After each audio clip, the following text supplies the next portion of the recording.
wabarakatuh. Waalaikumsalam warahmatullahi wabarakatuh. Ini saya sebagai moderator izin memperkenalkan diri. Nama saya Farid Abdul Aziz dan rekan saya Linawati. Sini kami akan melakukan penyuluhan tentang cara budidaya ikan lele 2 bulan panen. Materi yang pertama akan disampaikan oleh Saudara Lina. Sebelumnya, Assalamualaikum warahmatullahi wabarakatuh. Waalaikumsalam warahmatullahi wabarakatuh. Di sini saya akan memberikan penyuluhan tentang budidaya ikan lele dalam 2 bulan panen. Sebelumnya, mengapa kita memberikan penyuluhan ini? Karena berdasarkan latar belakang, ikan lele termasuk ke dalam jenis ikan konsumsi yang permintaan cenderung tinggi dan stabil di pasaran. Oleh karena itu, tidak heran jika banyak sekali petani yang membudidayakannya.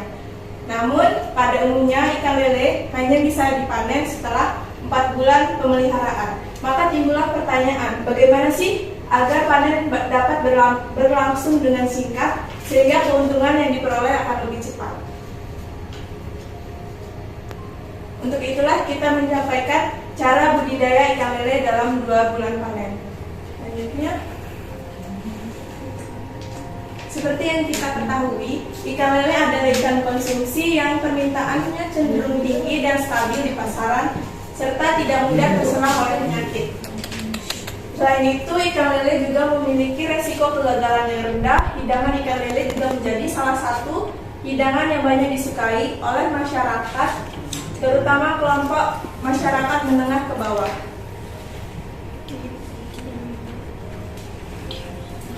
Adapun tahap awal budidaya dalam pemeliharaan ikan lele dalam 2 bulan panen adalah yang pertama pemilihan lokasi budidaya, yaitu lahannya harus datar, dekat dengan sumber air, tidak mudah longsor atau banjir, serta hindari lokasi dekat dengan pembuangan limbah atau sampah.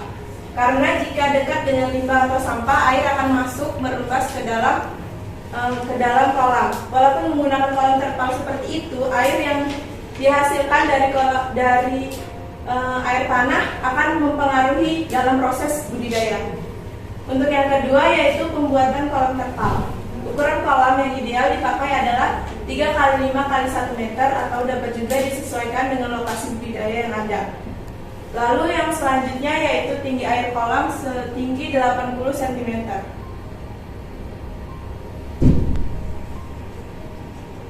Untuk yang selanjutnya akan disampaikan oleh rekan saya Farid Abdul Aziz.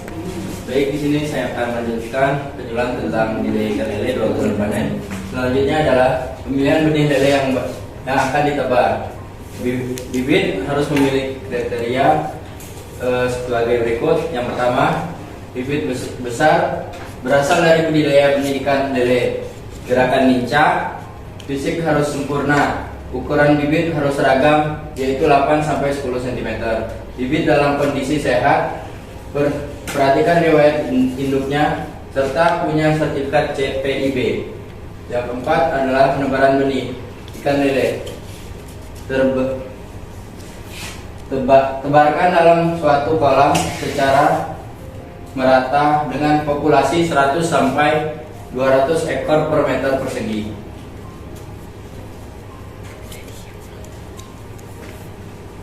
Nah, ini dia tips budidaya ikan lele. Yang pertama, pastikan bahwa kualitas air di dalam kolam sudah baik dan tidak mengandung bau yang tidak sedap.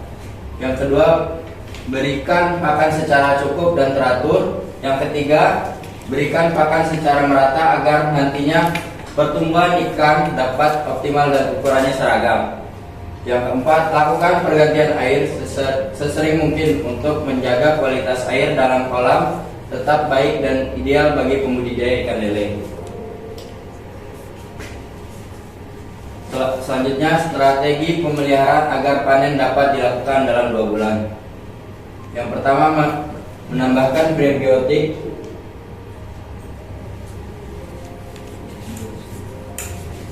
Nah, di sini ada contoh prebiotik yang digunakan. Yang kedua, memberikan pakan berprotein tinggi. Selanjutnya, melakukan pemberian pakan dengan cara diberikan sedikit demi sedikit agar tidak banyak pakan yang terbuang percuma. Kesimpulan, ada beberapa hal yang perlu diperhatikan agar ikan lele yang dipelihara bisa dipanen dalam 2 bulan, yaitu yang pertama, persiapan lokasi dan kolam budidaya. Yang kedua, pemilihan benih lele yang berkualitas. Yang ketiga, pemeliharaan kualitas air. Yang keempat, penambahan probiotik dan pakan protein tinggi. Sekian penyuluhan dari kami. Lebih dari kurangnya saya mohon maaf. Apabila kawan-kawan yang ada yang ingin bertanya, dipersilakan. Izin bertanya, perkenalkan nama saya Maulana NH. Tadi kan terdapat di slide tadi ada probiotik, penambahan probiotik. Itu penambahan probiotik itu tujuannya buat apa? Terus dosis yang digunakan seberapa banyak? Mungkin itu saja pertanyaan dari saya. Terima kasih.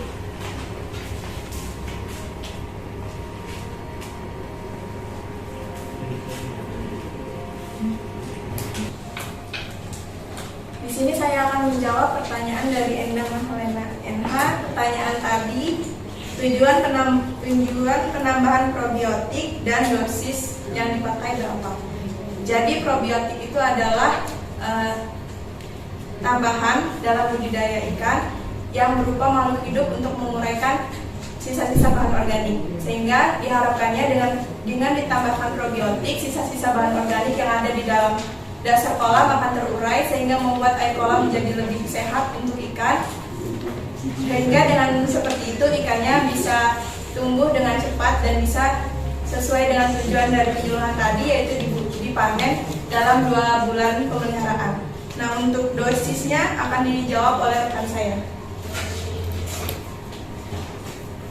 Untuk pemberian dosis, di sini kita menggunakan yaitu 0,0036 mili per liter air.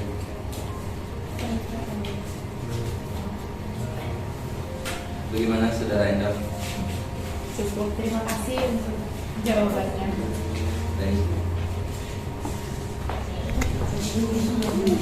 Baik, sekian penyuluhan dari kelompok kami. Saya akhiri. Wassalamualaikum warahmatullahi wabarakatuh. Waalaikumsalam warahmatullahi wabarakatuh.